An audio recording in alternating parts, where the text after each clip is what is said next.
ये तो टोपी ड्रामा है। असल तो अखलाकी जुर्रत होनी चाहिए कि जी मैं चीफ मिनिस्टर था, पीटीआई वहां पे हारी है। वो मैले कुचैले लोग आपसे मोहब्बत करते हैं। सब्सक्राइब करें और बेल दबाएं ताकि कोई खबर रह न जाए।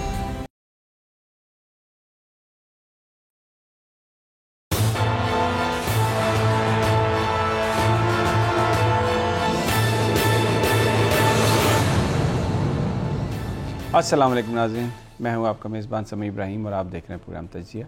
मेरे साथ हमारी को एंकर अलीना इलियास हैं और एशियन न्यूज़ के ग्रुप एडिटर राना ताहिर भी हमारे साथ मौजूद हैं। पेशावर से हमें ज्वाइन करेंगे हमारे ब्यूरो चीफ उमैर यासर और इसके साथ साथ हमें आगे जाके हमारे जो डी खान से हमारे नुमाइंदे हैं सिबगतुल्लाह, मर्दान में परवेज़ ख़ान और पेशावर से उमैर यासर साहब होंगे।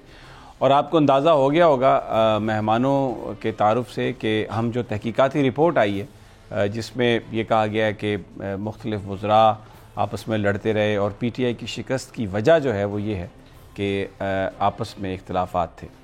और ये जो वज़ीर आला केपी के हैं उन्होंने ये रिपोर्ट पेश की। अब वो टीम के कैप्टन वही थे, तो जिनकी क़यादत में टीम हारी है वही तहकीकात करके दे रहे हैं। और ऐसा लग रहा है बज़ाहिर कि जहाँ पर उन्होंने कोई उम्मीदवार अपने बनाए थे वो कहते हैं वो तो सब ठीक हुआ, और जहाँ पर कुछ दूसरे लोगों ने उम्मीदवार खड़े किए थे वो लोग सारे हार गए। बहरहाल अपने नुमाइंदों से पूछेंगे कि ये जो इल्ज़ामात या जो बात कही जा रही है कि इख्तिलाफ़ात थे, वाकई इख्तिलाफ़ात थे या लोगों ने रिजेक्ट कर दिया महंगाई की वजह से, क्योंकि सम और दी अदर आधा सच बोला जा रहा है और बाकी सियासत की वजह से छुपाया जा रहा है। ये हमारा मौजू होगा। और फिर इसके अलावा हम कौन हो सकता है मुस्लिम लीग नून की तरफ से वज़ारत उज़्मा का उम्मीदवार, एक बहस छिड़ गई है और मुख्तलिफ़ चैनल्स तो ये कह रहे हैं कि जी मरीम साहबा ने ओके कर दिया है, लेकिन मैंने जो गुफ्तगू सुनी है और जो हम आपको शॉर्ट सुनवाएंगे हमें लगता है कि वो डिवीज़न नून लीग के अंदर कायम है। मरीम साहबा बिल्कुल गिव अप करने के लिए तैयार नहीं है और शहबाज साहब फ्रंट रनर ज़रूर हैं, लेकिन मरीम साहबा और उनका ग्रुप पूरी तरह से ये कोशिश कर रहा है, मैसेज भी दे रहा है कि जनाब अभी जो वज़ारत उज़्मा के उम्मीदवार हैं उनके बारे में ये कहना शहबाज साहब के बारे में कि वो ही उम्मीदवार होंगे, ये कबल-अज़ वक्त है, अभी ये कबल-अज़ वक्त है। लेकिन आगाज़ जो है ना मैं 4-5 मिनट लूँगा, बड़ी इंपॉर्टेंट स्टोरी। और हमारे जो बदी अमूर के रिपोर्टर हैं जनाब उमर हयात, वो हमारे साथ मौजूद हैं स्टूडियोज़ में, क्योंकि ये ख़बर आ रही है कि जो mini budget, mini finance bill जो हुकूमत ने पेश करना था उसका इरादा मुलतवी कर दिया गया और अब ये ऑर्डिनेंस के ज़रिए लगाया जाएगा। और इससे एक बड़ा सीरियस क्राइसिस पैदा हो गया। क्राइसिस ये पैदा हो गया कि IMF अगर पार्लियामेंट की मंजूरी के बग़ैर इसको फाइनेंस बिल को इम्प्लीमेंट किया जाता है, इन्फोर्स किया जाता है, तो वो IMF इसको मानने के लिए तैयार नहीं। हुकूमत ये कह रही है कि हम इसको 2022 में जो फाइनेंस बिल है, जो अगला बजट है, उसमें हम इसका हिस्सा बना देंगे। अब क्यों हुकूमत भाग रही है, क्यों डर रही है, ये उमर हयात के पास है सारी इंफॉर्मेशन।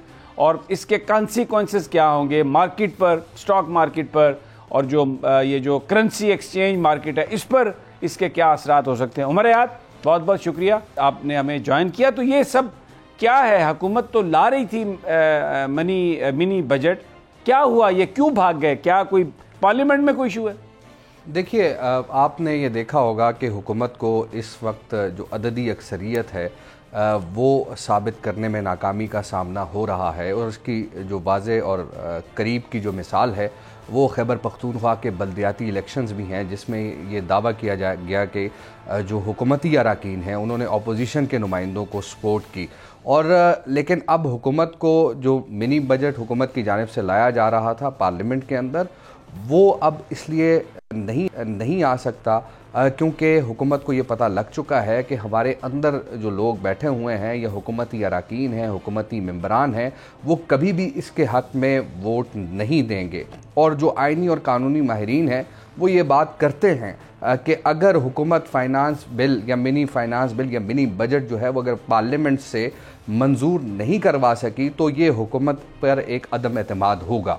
और इसी वजह से हुकूमत को ये डर और ये खौफ है कि ये जो मनी बिल या फाइनेंस बिल है ये पार्लियामेंट के अंदर नहीं लाया जाएगा, बल्कि जिस तरह गुज़िश्ता जो तीसरा टैक्स ला तरमीमी बिल हुकूमत की जानिब से सदारती आर्डिनेंस के ज़रिए लाया गया और अब जो चौथा टैक्स लॉ तरमीमी बिल है वो भी ऑर्डिनेंस के ज़रिए लाने की बात हो रही है, लेकिन IMF इसको मुस्तरद कर चुका है और IMF ने वाज़ेह तौर पर यह कहा कि अगर आप पार्लिमान से कानून साजी के ज़रिए इस बिल को मंजूर करवाते हैं तो ये हमें मंजूर है, सदारती आर्डिनेंस क्योंकि उसकी मुद्दत कम होती है वो हमें मंजूर नहीं है। जैसा कि आपने बात की कि जो फाइनेंस बिल 2022 में इसको एडजस्ट किया जाएगा ये पाकिस्तान की जानिब से कहा जा रहा है, लेकिन 12 जनवरी को IMF के एग्जीक्यूटिव बोर्ड का इजलास है और पाकिस्तान जो है वो 12 जनवरी से कबल एक मरतबा फिर जो है वो IMF से इस मामले पर मुज़ाकरात करेगा, IMF को कायल करने की कोशिश करेगा और अगर IMF जो है वो इनकी ये तौज़ीहात जो पेश की जा रही हैं अगर मान लेती है तो फिर एक सदारती आर्डिनेंस के ज़रिए जो है वो 360 अरब रुपए की जो टैक्स एग्जम्पशंस हैं उनको ख़त्म किया जाएगा। और अगर ये चीज़ जो आपने बात की कि मार्केट और दीगर ये मैं आपसे पर्टिकुलरली ये सवाल करना चाह रहा था कि शौकत तरीन साहब को मैंने सुना वो ये कह रहे थे कि अगर IMF ने हमें कर्जा नहीं दिया तो फिर इसका मतलब है हमें कोई और भी कर्जा देने से इनकार कर सकता है। और एक थोड़ा सा इसकी भी वजाहत फरमा दीजिए कि सऊदी अरब ने जो हमारे साथ MOU साइन किया जिसके ज़रिए $3 बिलियन मिले उसमें ये शर्त रखी गई है कि हमें IMF क्लब का हिस्सा बनना है। अगर हम IMF का हिस्सा नहीं बनते यानी अगर किसी वजह से ये हमारा जो प्रोग्राम है जो हम लेना चाह रहे हैं IMF से उससे हम निकलते हैं तो सऊदी अरब वो $3 बिलियन 72 घंटे के अंदर अंदर वो वापस ले सकता है। तो ये तो एक बड़ी ऐसी डेवलपमेंट है जो आज अभी आपने भी जो जिस पर बात की खबर पर, तो इसका तो बड़ा नेगेटिव इम्पैक्ट हो सकता है। क्या समझते हैं आप ये जो स्टॉक मार्केट है और जो करेंसी एक्सचेंज मार्केट है इस पर इसका तो बहुत नेगेटिव असर नहीं होगा? देखिए इसका यकीनन एक नेगेटिव और एक मैसिव नेगेटिव इम्पैक्ट होगा, ख़ास तौर पर स्टॉक मार्केट और इसके साथ साथ जो हमारी करेंसी पर। पहले ही हम इस वक्त देखें 180 रुपये में जो है हमारा 180 रुपये में हम डॉलर ख़रीद रहे हैं, पहले ही हमारी करेंसी इतनी डिवैल्यू हो चुकी है। अब अगर ये चीज़ सामने आ गई तो कल जो है वो यकीनी तौर पर मार्केट में भी जो है शदीद मंदी का रुझान होगा और ख़ास तौर पर जो सरमायाकार हैं वो सरमायाकारी करने से कतराएंगे तो मार्केट जो है वो उसके अंदर एक अनसर्टेनिटी आ जाएगी। और दूसरा जो है वो एक्सचेंज रेट पर इसका बहुत बड़ा इम्पैक्ट पड़ेगा। और हम इससे पहले भी कह चुके हैं कि जो अगर IMF प्रोग्राम पर दस्तखत नहीं होते और IMF प्रोग्राम जितना तातुल का शिकार होगा इससे जो है वो पाकिस्तान के रुपए की बेकदरी में जो है वो इजाफा होगा। अच्छा, इसमें एक जो वजह है कि जिसकी जो बताई जा रही है कि अरकान असम्बली वोट इसको शायद ना दें क्योंकि जो मेंबरान हैं उन्होंने इलाके में वापस जाना है, वोटरों से उन्होंने वोट लेने हैं, इलेक्शन जीतना है और ये 360 अरब रुपए की जो सब्सिडीज़ हैं अगर आप उसको एग्जेम्प्ट करने जा रहे हैं तो इससे महंगाई का एक मज़ीद तूफ़ान आएगा। तो मेंबरान जो हैं वो इस बात को तस्लीम करने के लिए तैयार नहीं है क्योंकि जो आपने बिल्कुल बजा फरमाया KPK के इंतखाबात में जो रिज़ल्ट आया है उसके बाद तो हर मेंबर जो है असम्बली का वो खौफजदा है अपने वोटर्स का सामना करने से।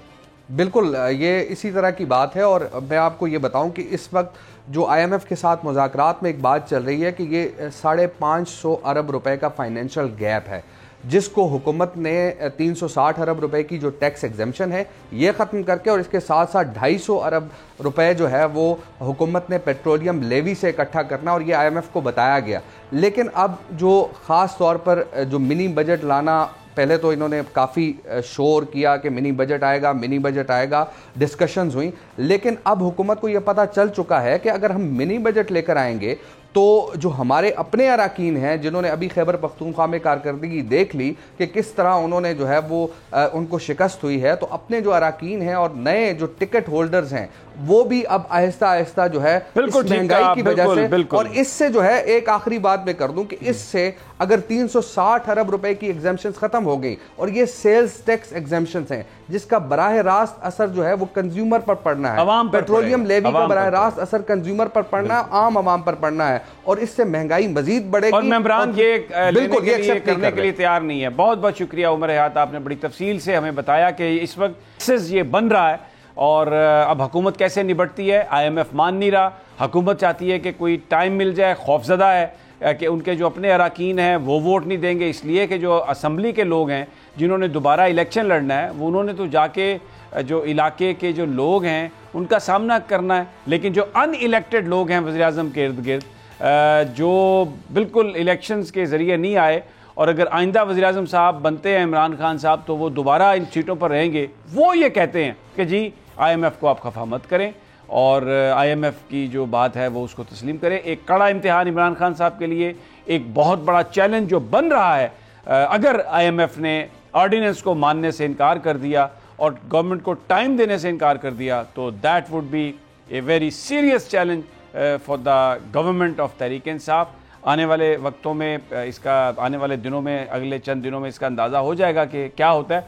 लेकिन अब इस स्टोरी का जो दूसरा हिस्सा है, KPK में जो इलेक्शन हुए, जिसका उमर रियाद ने भी जिक्र किया कि हुकूमत को ये नज़र आया कि वहाँ से जो खबरें आ रही हैं कि बहुत सारे जो लोग थे उनके अपने अराकीन, उन्होंने पार्टी कैंडिडेट्स को सपोर्ट नहीं किया। तो क्या ये कोई नई जोड़ तोड़ हो रही है? वो लोग जो करोड़ों रुपए इलेक्शन में लगाते हैं और हमेशा ऐसी पार्टी का वो टिकट लेने की कोशिश करते हैं जिसके बारे में उन्हें ये अंदाज़ा होता है कि आने वाले वक्तों में यही गवर्नमेंट बनाएंगे। अब क्या वो जो मिथ है तहरीक इंसाफ की वो टूट रही है? उमैर यासर हमारे साथ हैं।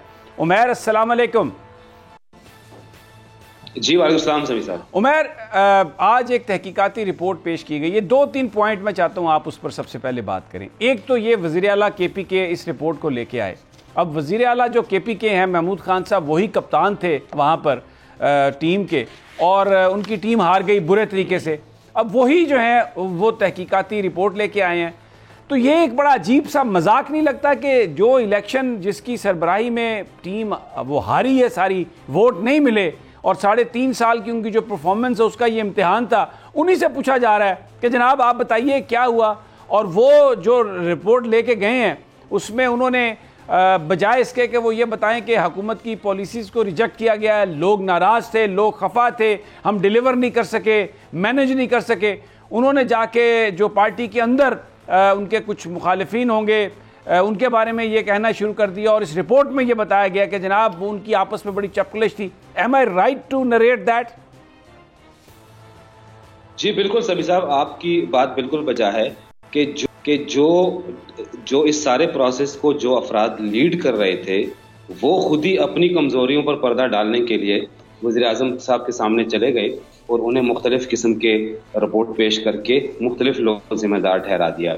आपने शुरू में इंट्रो में कहा कि आधा सच बोला जा रहा है, शायद आधा नहीं बल्कि आधे से भी बहुत कम सच बोला जा रहा है। एक जो वजह है, एक तो देखिए महंगाई हो गई या टिकटों की सही तकसीम नहीं हुई, ये बातें बिल्कुल वजह हैं। लेकिन एक जो सबसे बड़ी वजह है जिसकी तरफ किसी ने तवज्जो नहीं दी और न ही यहाँ की क़यादत की तरफ से वज़ीर आज़म को ये चीज़ बताई गई है कि जितने भी जनरल काउंसिल्स के उम्मीदवार रहे हैं पूरे सूबे में, विलेज काउंसिल्स पर और नेबरहुड काउंसिल्स पर, उनको तहरीक इंसाफ ने टिकट ही जारी नहीं किया। मतलब ये है कि सिटी काउंसिल्स पर और तहसीलों पे तो टिकट जारी कर दिए, लेकिन जो जनरल काउंसिल्स के बैलेट थे पूरे 17 अजला में, उस पे बैट का निशान नहीं था। ये खबर हम आपके प्रोग्राम के जरिए ये एक बहुत बड़ी वजह बता रहे हैं कि किसी भी जनरल काउंसिल के बैलेट पेपर पर बैट का निशान नहीं था। क्या वजह, क्यों नहीं किया? भी ऐसे क्या वजह? जी उसकी वजह यह है कि एक नेबरहुड काउंसिल में या विलेज काउंसिल में 3 उम्मीदवार यहाँ पे मुंतखब हो सकते थे जनरल काउंसिल्स के। बाकी जमातों ने क्या किया कि उन्होंने कम से कम एक उम्मीदवार को टिकट जारी किया और बैलेट पेपर पर मिसाल के तौर पर JUI की किताब निशान मौजूद था, अवामी नेशनल पार्टी का लालटेन निशान मौजूद था, जमात इस्लामी का तराजू का निशान मौजूद था, लेकिन PTI का बैट का निशान उस बैलेट पेपर पर मौजूद नहीं था। उसकी वजह यह थी कि तहरीक इंसाफ की क़यादत ने जनरल काउंसिल्स पर किसी को टिकट ही जारी नहीं किए, उनको ओपन छोड़ दिया। जरूरी नहीं समझा या कोई और रीजन थी इसकी? तहरीक जी ये इनकी पॉलिसी थी ना कि हम चूंकि बहुत ज्यादा मुखालफत का सामना करना पड़ेगा, आपस में वहीं पे लड़ाई झगड़े होंगे, तो इन्होंने ये लॉजिक अपनाई है। लेकिन आप ये ध्यान में रखें कि बैलेट पेपर पर बैट का निशान ना होना कितनी बड़े नुकसान दे सकता है। अच्छा, तो ये बात भी बिल्कुल मैं समझ गया। ये एक आपने इन्होंने, क्योंकि इन्हें पता था कि हमारे जो नताइज किस तरह के आ सकते हैं, तो ठीक है, जो भी जीतने वाला होगा हुकूमत के बलबोते पर हम उसे अपने साथ मिला लेंगे, क्योंकि हम हुकूमत में हैं। लेकिन मसला ये हुआ कि जिन इलाकों में ये जनरल काउंसलर्स की सीट्स थी, वहां पर जहां पर इन्होंने बैट का निशान दिया था, जो मेयर्स थे वो ही हार गए इनके। तो अब वो जो जनरल काउंसलर हैं वो तो मेयर के साथ जाएंगे, वो तो इनके साथ नहीं जाएंगे।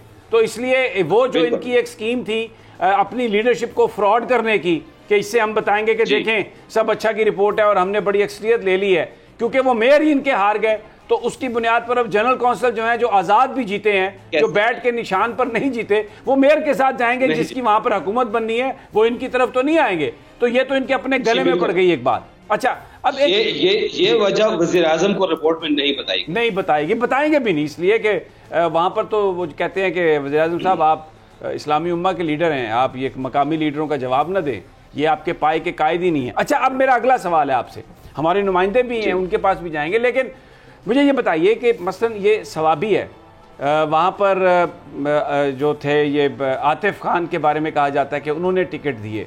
अब सबको पता है कि महमूद खान साहब के साथ उनकी बड़ी नाराज़गी रही थी, फिर वजारत से भी वो निकल गए, फिर बाद में इमरान खान साहब उन्हें वापस लेके आए।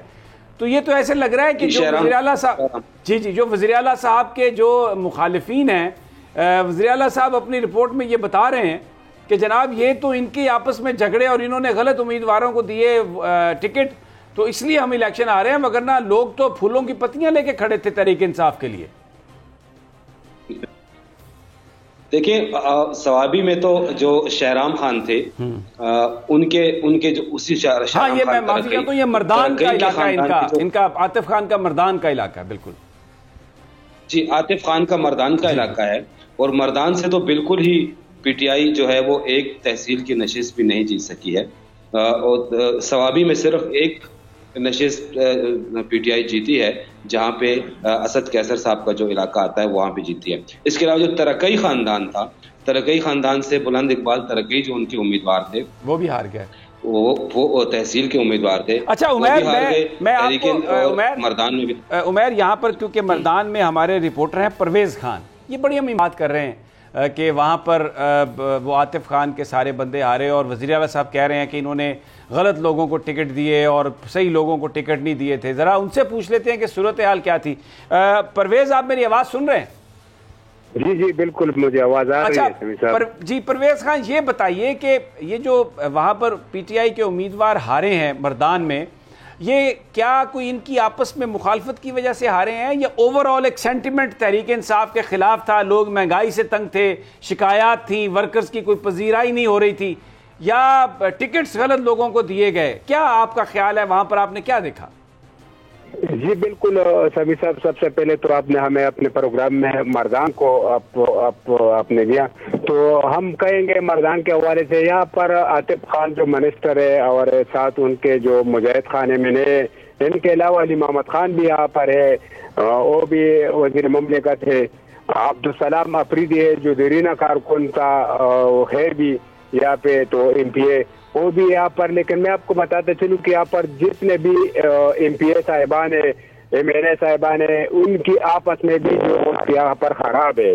तो जो कैंडिडेट के बहुत सख्त जंग हो रहा था, सारे जितनी भी पार्टी थे अपने कैंडिडेट खड़े किए थे, उनको अपने उम्मीदवार बनाए थे, लेकिन जो पीटीआई के एक उम्मीदवार था वो बहुत लेट उनको नामजद किया गया।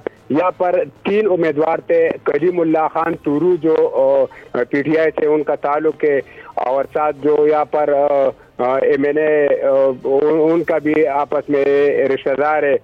तो इस हवाले से मैं आपको ये बताते चलूँ कि जो शाहीन बीबी है इनका कजन भी लगता है जो कलीमुल्लाह खान तुरू, और साथ यहाँ पर साजिद इकबाल एक देरीना कारकुन है, बहुत वक्त से पीटीआई के साथ शुरुआत से यहाँ पर है, तो वो भी कैंडिडेट था। और साथ यहाँ पर लखकर खान जो नया बंदा है, नया लड़का है, और उनका वालिद साहब था पीटीआई, पहले दूसरे पार्टी में थे, पाकिस्तान मुस्लिम लीग, फिर पीटीआई में उन्होंने शमूलियत इख्तियार कर ली, लेकिन एक आतिफ खान को जलसा किया था और उस जलसे के दौरान वो शहीद किया गया था।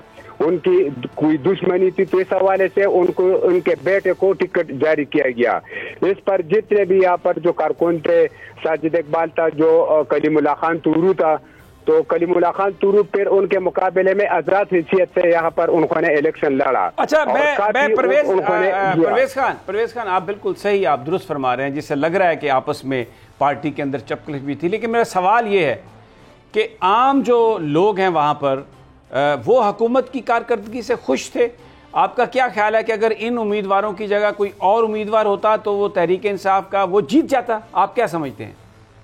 मैं जी आपको यहाँ पर बताना चाहता हूँ कि यहाँ पर जो मर्दान के हवाले से, मर्दान के जितने भी पाकिस्तान तहरीक इंसाफ के जो कारकुन थे, यहाँ पर मैं आपको एक बात बता दूं सर कि यहाँ पर जो जमीयत उलमा इस्लाम का जो कैंडिडेट था मौलाना अमानत शाह, और साथ यहाँ पर अवामी नेशनल पार्टी का जो उम्मीदवार था हिमायतुल्लाह मायार, और साथ पीटीआई का उम्मीदवार था लखकर खान। जो लखकर खान है उन्होंने काफी कम वोट लिए, और साथ यहाँ पर एनपी का उम्मीदवार कामयाब हो गया, और मौलाना अमानत शाह हक्कानी यहाँ पर दूसरे नंबर पर आए।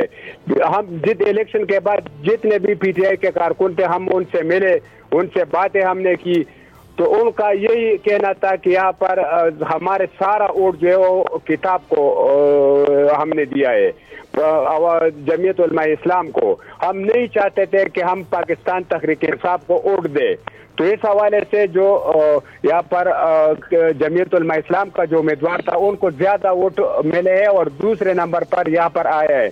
ठीक हो गया परवेज खान, बहुत शुक्रिया, आपने बड़ी तफसील से बात बताई। कि लोगों का ये कहना था कि हमने वोट मौलाना फजलुर रहमान को दिया है और हम तहरीक इंसाफ को वोट देना नहीं चाहते थे। यकीनन महंगाई, दूसरी पॉलिसीज़ और इसके अलावा शायद उम्मीदवारों की सिलेक्शन भी एक फैक्टर होगा, लेकिन बुनियादी तौर पर जो वर्कर था, जो पार्टी का जो वोटर था, वो पार्टी की आदत से खफा और नाला नज़र आ रहा था। हमारे साथ ही रहिए नाजरीन, यहाँ पर हम एक छोटा सा वक्फा लेंगे। उमैर भी हमारे साथ है और हम कोशिश करेंगे कि DI खान के रिपोर्टर सिबगतुल्लाह से भी बात करें और ये जानने की कोशिश करें कि वहाँ PTI की शिकस्त क्यों हुई। हमारे साथ ही रहिए।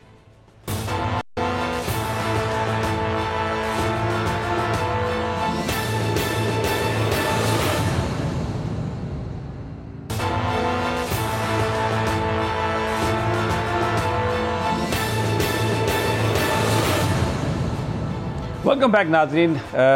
PTI की तहकीकाती रिपोर्ट जो KPK का इलेक्शन वो हारी है, उस पर हम बात कर रहे थे और उमैर यासर ने प्रोग्राम के पहले हिस्से में एक बड़ी ये खबर दी कि जनरल काउंसिल्स के लिए जो उम्मीदवारान थे उनमें से किसी को बल्ले का निशान नहीं मिला था, क्योंकि टिकट ही जारी नहीं किए।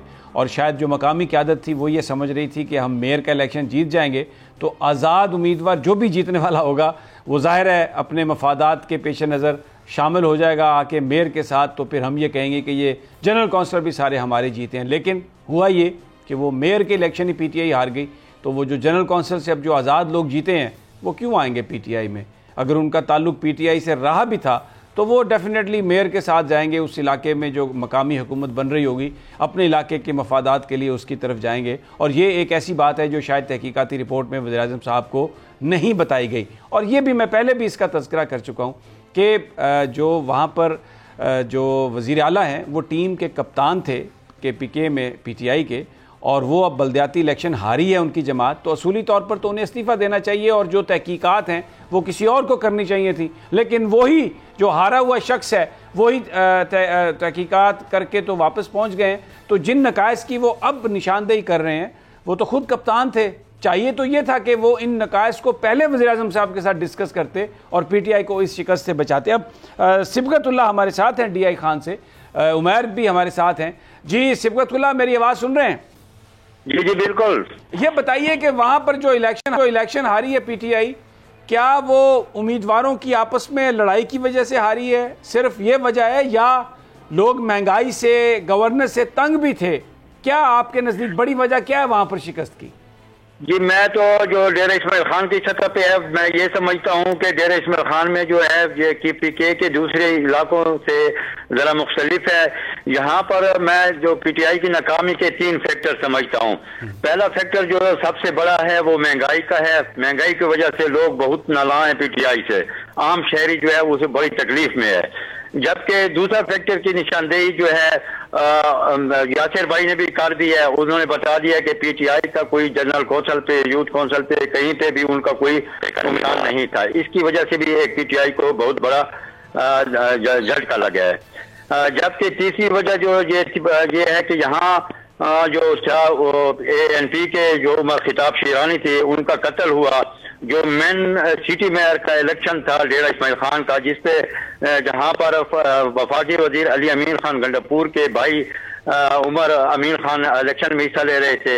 इसी तरह JUI के जो है कफील अहमद और जो डेरा इस्माइल खान की एक अहम शख्सियत जो है वो डिप्टी स्पीकर फैसल करीम खान कुंडी जो कर रहे हैं, वो भी मेयर का इलेक्शन लड़ रहे थे डेरा इस्माइल खान से। तो उस सीट पे जो बुनियादी सीट थी डेरा इस्माइल खान सिटी मेयर की, उस पर इलेक्शन मुलतवी हो गए, जो जिसने दीगर तहसीलों पर भी बहुत असर डाला। तो जो मेन फैक्टर है वो इसका है, क्या नाम है, महंगाई का, पॉलिसीज का है मेन फैक्टर, आप समझते हैं? ठीक हो गया, मेन फैक्टर। और के जो दीगर तहसीलें हैं वहां पर भी जो टिकटों के हवाले से यहाँ थोड़ी सी मैं ये वजाहत करता चलूं कि डेरा इस्माइल खान वो हल्का है कि जहां पर जो पीटीआई के दौर में तरक्याती काम हुए हैं वो रिकॉर्ड तरक्याती काम हुए हैं। दूसरे हल्कों का मैं नहीं कह सकता। जहाँ डेरा इस्माइल खान की सतह पर है वो बहुत ज्यादा फंडिंग पे लाई गई है और तरक्याती काम भी हुए हैं। आपका क्या ख्याल है, अगर इलेक्शन मुलतवी ना होते तो पीटीआई जीत जाती वहां पे सिबतुल्लाह अपने कामों की वजह से? आप ये कहना चाह रहे हैं? हाँ, पीटीआई ये सिटी मेयर का इलेक्शन और सिटी पर सतह पर जो है था वो बिल्कुल उसकी पोजीशन वाज़े आ रही थी पीटीआई की, तो वहाँ इलेक्शन न होने की वजह भी असर डाला है। और जो मेन फैक्टर था जो महंगाई है, असल में शहरी इलाकों में तो लोग पढ़े लिखे या इस तरह के समझदार लोग होते हैं, वो ये करते हैं। जो देही इलाकों के लोग होते हैं, जो सराउंडिंग एरिया के लोग हैं, इस महंगाई की वजह से उनको आम ये सियासी उनका ताल्लुक नहीं होता सियासी पार्टियों के, इस वजह से वो ज्यादातर वो नाला नजर आते हैं। ठीक हो गया, बहुत शुक्रिया सिबतुल्लाह, बहुत शुक्रिया। अच्छा उमैर, आपकी तरफ साहब आप भी अगर कोई बात करना चाहें तो ये मुझे बताओ उमैर के में ये देखेंगे जो उमैर ने बात बताई है ना जनरल काउंसलर वाली, इसी बात पे वजीर आला को फ़र्क करना चाहिए इमरान खान साहब को। जनरल काउंसलर पे आपके किसी बंदे के पास टिकट नहीं है, एक ही दिन इलेक्शन हो रहे हैं, जनरल काउंसलर सारे आज़ाद आपकी पार्टी के लड़ रहे हैं, तो मेयर के लिए वोट कौन मांगेगा, तहसील चेयरमैन के लिए वोट कौन मांगेगा? तो ये सबसे बड़ी सियासी नालायकी वज़ीर आला महमूद खान साहब की है कि उन्होंने इलेक्शन के हवाले से कोई सही हिकमत अमली ही नहीं अपनाई। आप देखें कि जब जनरल काउंसलर जो है उसने मेयर के लिए वोट मांगने हैं, जब आप किसी जनरल काउंसलर के लिए वोट नहीं मेयर मांग रहा और तहसील चेयरमैन का आपका कैंडिडेट किसी जनरल काउंसलर के लिए वोट नहीं मांग रहा, तो उसका दिमाग खराब है कि वो इनके लिए वोट मांगेगा। इन्होंने ये सारा ड्रामा जो किया, एक तो पहले ये गैर जमाती बुनियादों पर कराना चाहते थे इलेक्शन जो थे विलेज काउंसिल के और जनरल काउंसलर के, ये फिर पेशावर हाई कोर्ट और सुप्रीम कोर्ट ने फिर उस फैसले को बरकरार रखा कि जमाती बुनियादों पर कराए जाए। तो पीटीआई की सबसे बड़ी केपीकी की क़यादत की जो नालायकी है वो ये है कि इन्होंने निचली सतह पर अपने टिकट जारी नहीं किए। हमीद साहब, उसका खमियाजा इनको भुगतना पड़ा। महमूद खान साहब डाल रहे हैं कभी असद कैसर पर, कभी गवर्नर शाह फरमान पर और कभी आतिफ खान पर कि जी इन्होंने, ये आपने बिल्कुल सही कहा कि इनको ये बातें पॉइंट आउट करनी चाहिए थी इलेक्शन से पहले। पार्टी चेयरमैन के साथ बैठते, कहते ये इख्तलाफात ख़त्म करें, ये तो टोपी ड्रामा है। असल तो अखलाकी जुर्रत होनी चाहिए कि जी मैं चीफ मिनिस्टर था, पीटीआई वहाँ पे हारी है, मैं इस शिकस्त को कबूल करते हुए इस्तीफा देता हूँ। आपको पता नहीं जब इनको वज़ीर आला बनाना था उस वक्त से इनकी लड़ाइयाँ चल रही केपीके में। अच्छा उमैर, ये बहुत ही इंपॉर्टेंट पॉइंट है जो राना साहब ने रेज किया है, क्योंकि जनरल काउंसलर अगर पार्टी के प्लेटफॉर्म से इलेक्शन नहीं लड़ रहा तो वो तो फिर कहीं पर नीचे कोई भी एग्रीमेंट कर लेगा, उसे कोई भी जमात वो कह सकता है कि ठीक है जी आप ऊपर भले JUI को वोट दें, भले मेयर के लिए आप पीटीआई पीपल्स पार्टी को वोट दें, लेकिन मुझे वोट दे दें। तो ये तो जो महमूद खान साहब ने या जिसने भी पीटीआई की ये जो वहां पर बुनियाद रखी इलेक्शन की, तो उन्होंने तो उसी वक्त तय कर दिया था कि पीटीआई इलेक्शन हारेगी। और ये बड़ा इंपॉर्टेंट पॉइंट है, वज़ीर आज़म साहब को इसका इल्म ही नहीं होगा, मेरा नहीं ख्याल कि उन्हें इसका इल्म होगा। आपकी क्या इत्तलात है उमैर? बिल्कुल आप सही कह रहे हैं सभी साहब, मैं तो अर्ज कर चुका हूं कि वज़ीर आज़म साहब को ये इत्तला नहीं दी गई। अब हुआ क्या है, जैसा कि आपने कहा कि वो फिर बिल्कुल आजाद थे, मेयर के लिए तो कोई वोट मांगने वाला ही नहीं था। हुआ ये है कि जब किसी के पास जनरल कौंसिल की नशिस्त पे बैट का निशान नहीं था, किसी को अलॉट ही नहीं हुआ था, तो वहां पे बार्गेनिंग हुई है, वहां पे डील्स हुई हैं। जैसे अगर मैं जनरल कौंसिल का उम्मीदवार हूं तो मैंने मेयरशिप के लिए डील की है वो इस अंदाज में कि किसी भी जमात के साथ कि अगर मुझे आप इस जनरल कौंसिल पे कामयाब करवाएं, मैं अपने और अपने साथियों के या अपने अपने पोलिंग स्टेशन के 500,000 वोट जो होगा मेयर को दिलवाऊंगा, आपके मेयर को दिलवाऊंगा, आपके उम्मीदवार को दिलवाऊंगा। वो ऐसा ही हुआ है, ऐसा ही हुआ है। और जिस तरह लोगों ने एनपी के साथ डील की, जेयूआई के साथ डील की, मुख्तलिफ जमातों के साथ डील करके, और इसकी बुनियादी वजह, बिल्कुल उमैर आप जो बात कह रहे हैं, इसकी बुनियादी वजह वो नाकस हिकमत अमली थी जो वहां पर तय की गई। अगर वो तय की गई कि जिसके तहत जो तहरीक इंसाफ के जनरल काउंसिलर्स के जो उम्मीदवार थे उनको टिकट्स नहीं दिए गए, उनको आज़ाद छोड़ दिया गया, उसकी वजह से जो उन्होंने अपनी बार्गेनिंग की अपनी सीट को जीतने के लिए, उसने पीटीआई को मेयर के इलेक्शन में नुकसान पहुंचाया। और उसमें जो बहुत सारा वोट था जनरल काउंसिलर्स का, वो अपनी सीट बचाने के लिए वो दूसरी पार्टियों को चला गया। और यह बात वज़ीर-ए-आज़म साहब को नहीं बताई जा रही। ये सबसे बुनियादी बात है जो नहीं बताई जा रही। तो ये अब तो जैसे आपने कहा, जैसे राणा साहब ने कहा कि वज़ीर आला साहब चूंकि उस टीम के लीडर हैं, उन्हें इस्तीफा देना चाहिए। हमने अब से थोड़ी देर पहले हमें यह मालूम हुआ है कि पीटीआई के जो नौजवान वर्कर हैं, यूथ जो है, वो अब इस बारे में उन्होंने मशवरा शुरू कर दिया है कि ट्विटर पर एक ट्रेंड बनाया जाए कि रिजाइन वज़ीर आला महमूद खान और रिजाइन गवर्नर शाह फरमान। तो अब ये पीटीआई के अंदर से जो यूथ है, जो इन तमाम पेशावर समेत जो केपी के मुख्तलिफ अजला हैं, वहां से ये प्लानिंग हो रही है कि इन जो बड़ी सीटों पर बैठे हुए दोनों अफराद हैं उनके रिजाइन का मुतालबा किया जाए।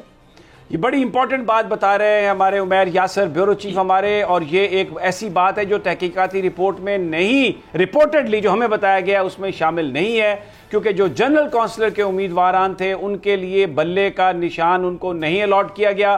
पीटीआई ने अपने किसी भी जनरल काउंसिलर को बल्ले का निशान नहीं दिया, लोगों को आज़ादी दिया, जिसकी वजह से हर शख्स ने जो इलेक्शन लड़ रहा था जनरल काउंसिलर का, अपनी सीट को कामयाब करने के लिए उसने जो पीटीआई का मेयर का उम्मीदवार था उसको नज़रअंदाज किया, दूसरे लोगों के साथ बार्गेनिंग की, जिसने एक ऐसी बुनियाद रखी कि पीटीआई के लिए वो इलेक्शन जीतना बहुत ही मुश्किल हुआ। बुनियादी जो प्रॉब्लम है वो पीटीआई की नाकस हिकमत अमली भी नज़र आ रही है, और उसके ज़िम्मेदार महमूद खान साहब जो हैं वो वज़ीर आला थे केपीके में, अभी वज़ीर आला हैं, वो टीम के कप्तान थे।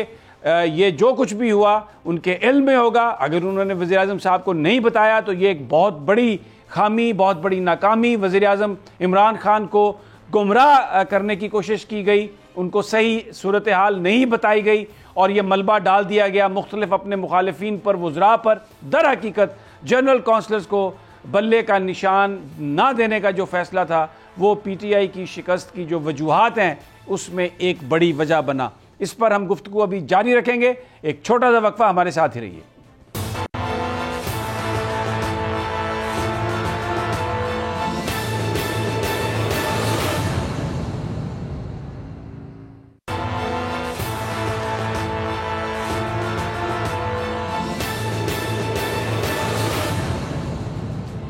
वेलकम बैक नाजरीन।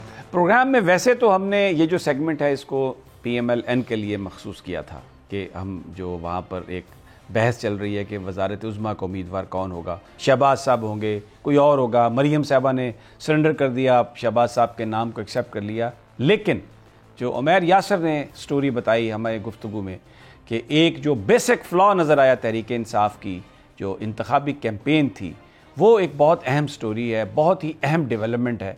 और ख़बरें ये आ रही हैं कि ये जो इतना एक अहम इशू था वो तहकीकाती रिपोर्ट में उसको शामिल नहीं किया गया, क्योंकि जो इलेक्शन शुरू में तहरीक इंसाफ जो वहाँ पर लड़ना चाह रही थी KPK में, वो गैर जमाती बुनियादों पर इलेक्शन लड़ना चाहते थे, इसीलिए एक्ट को उसी अंदाज में बनाया गया।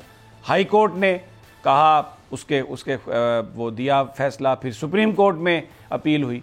तो इलेक्शन तो हुए जमाती बुनियादों पर, लेकिन क्योंकि वो जो एक्ट बनाया गया था, वो जो सारी एक सोच थी, उसको फॉलो करने की कोशिश की गई और वो जो है वो गले पड़ गई और उसने इलेक्शन हरवा दिया।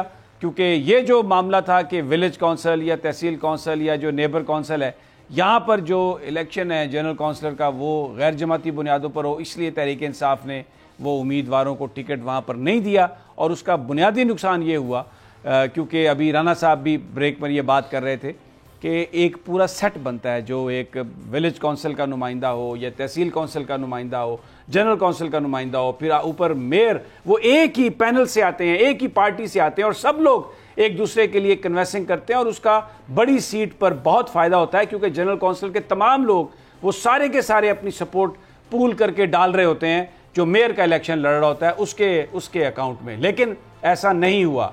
राना साहब, ये तो एक बहुत बड़ा एक फ्लॉ है और महमूद खान साहब जो वज़ीर आला हैं वो तो इसको शायद समझने में नाकाम रहे और अब शिकस्त हुई तो वो अपने जो पार्टी के अंदर जिन लोगों को शायद वो पसंद नहीं करते उन पर डाल रहे हैं। तो ये तो बिल्कुल वज़ीर आज़म साहब को इस मामले को बड़ी संजीदगी से देख के तो कोई एक्शन लेना चाहिए उन्हें। शमी साहब, देखें, बात ये है कि मैं समझता हूँ कि चीफ मिनिस्टर KPK की तरफ से इंतहाई गैर सियासी हिकमत अमली अपनाई गई। ये कोई सियासी हिकमत अमली नहीं अपनाई गई कि जो नीचे उन्होंने टिकट जारी नहीं किए। इसका ज़िम्मेदार किसी और को करार नहीं दिया जा सकता। इसका ज़िम्मेदार सूबे का चीफ एग्जीक्यूटिव है, PTI का लीडर है वहाँ पे KPK में वो।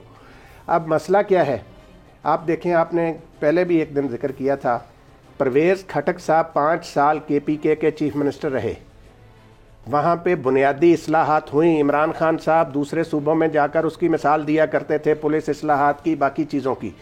उसका नतीजा क्या निकला कि 2018 के इलेक्शन में PTI को 2/3 से ज़्यादा अक्सरियत KPK से मिली। अब ये 3.5 साल महमूद खान साहब की जो कारकर्दगी है, इसके नतीजे में तो 2023 के इलेक्शन में 1/3 सीटें भी मिलती हुई शमी साहब नज़र नहीं आ रही। और अब भी वक्त है कि इमरान खान साहब ये इनकी खुद साख्ता रिपोर्ट को सामने रखने की बजाय हकायक मालूम करें। ये सबसे बड़ी कोताही है शमी साहब। जिसने भी ये फैसला किया कि general counsellor, village council, neighbourhood council में टिकट जारी नहीं करने, असल वो लोग हैं PTI की शिकस्त के जिम्मेदार। जी उमर, आप क्या कहेंगे?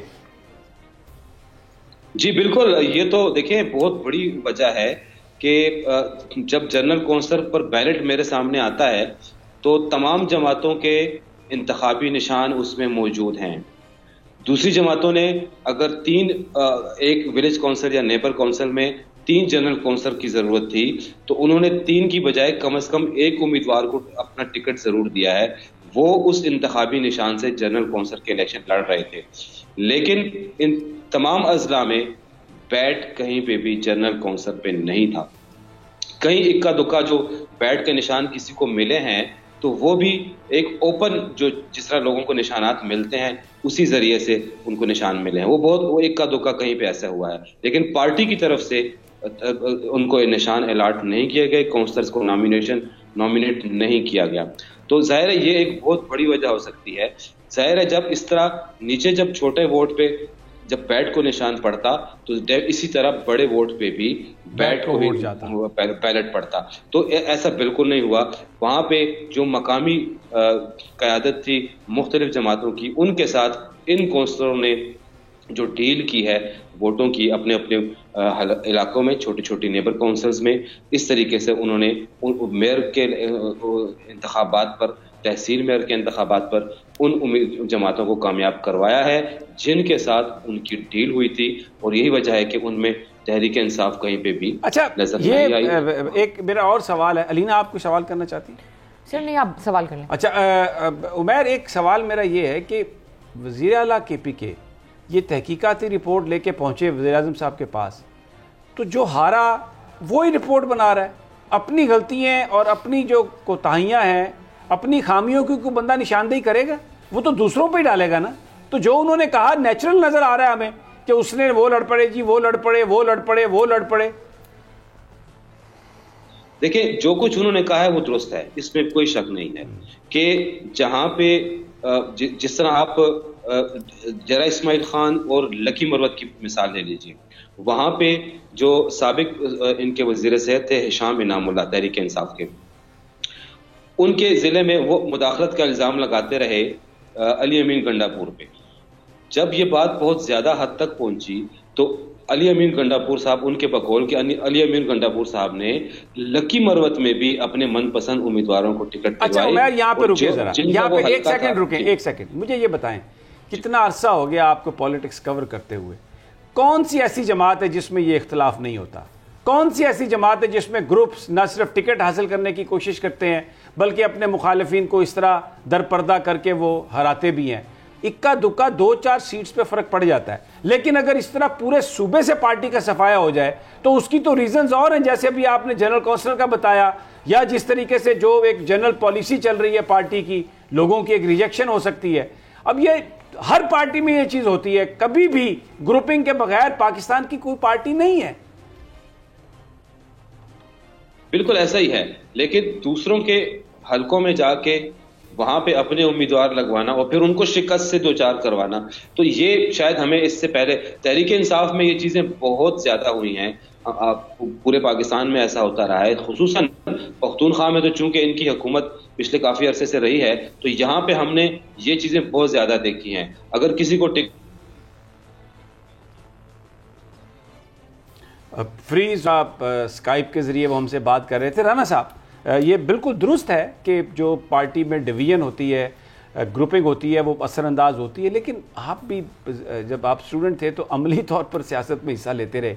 पाकिस्तान के अंदर हर सियासी जमात में ये ग्रुपिंग चलती है, एक 10-15% नताइज पर असरअंदाज होती है, लेकिन ये अखज़ कर लेना कि जनाब ये सिर्फ पार्टी के अंदरूनी इख्तलाफात की वजह से हम सारा इलेक्शन हार गए, ये आप विल यू एक्सेप्ट दैट? ये देखिए, मैं आपको बताऊं, ये आप बिल्कुल सही कह रहे हैं कि इख्तलाफात हर पार्टी में होते हैं, लेकिन जिस तरीके से यहाँ पे काम हो रहा है, यहाँ पे बुनियादी तौर पर समी साहब सियासी सोच ही नहीं है। और जब सियासी सोच ना हो, आपने पहले भी कई प्रोग्रामों में जिक्र किया कि 3.5 साल का अरसा हो गया, निचले तहसील डिस्ट्रिक्ट लेवल तक कारकुनों के साथ प्राइम मिनिस्टर साहब का कितना राब्ता करवाया गया, है ही नहीं, क्या किया गया? चीफ मिनिस्टरों ने, सारे सूबों के चीफ मिनिस्टरों ने इनके क्या किया? आज मैं सुन रहा था कि वो शहबाज गिल साहब कह रहे थे कि वो कोर कमेटी को वज़ीर आज़म साहब कहते हैं कि वर्कर्स को सामने रखना है। ओ भाई, ये कोर कमेटी का काम तो नहीं है वर्कर से मिलना। वज़ीर आज़म साहब, आपको वज़ीर आज़म वर्कर्स ने बनाया है, तो आप उनको अपनी शक्ल दिखाएं। वो मैले कुचैले लोग आपसे मोहब्बत करते हैं, क्यों आप दूर भाग गए उनसे सिक्योरिटी के नाम पर? भाई सैनिटाइजर लगा ले, मास्क लगा ले, नहीं होता कोरोना आपको। लेकिन ये क्या बात है कि कोर कमेटी के लोग अनइलेक्टेड, जो जिनकी अपनी कोई कंस्टिट्यूएंसी नहीं है, वो मिले जाके?